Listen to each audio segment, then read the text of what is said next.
धनतेरस के बड़ी छूट बा जिमी सेल्स में। अच्छा चल चलते ही लगा ये हाँ। ऐसा मेरा अगर लोग के मिले तो माथा फोड़े के मन कर फोड़ली रे फोड़ली। रवा से पहले हम जाके कूद जाई। अरे ना ये दादा तू काहे जे चला चला चला चला हमर प्राण प्यारी। प्रणाम सर। प्रणाम। ए हमनी के तनी एगो एलसीडी ले एगो पगलवा दिल भी एकदम एलसीडी बतिया में देखा 52 इंच की चाहिए 52 इंच के 55 इंच बा। हाँ तो चलिए दिखाएं। बाबा रे बाबा ए कितना बड़के बड़के एलसीडी बाजी। बहुत बड़ा। हम रोड से कहत रहनी है ना जिमी सेल्स में सब बहुत बढ़िया बढ़िया एलसीडी।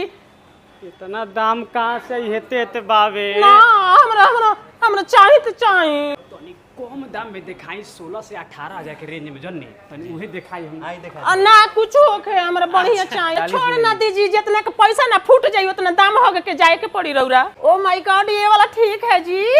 हां तो ए भैया जी। आई वाइपर ऊपर मारे वाला कोनो नौकरी बा में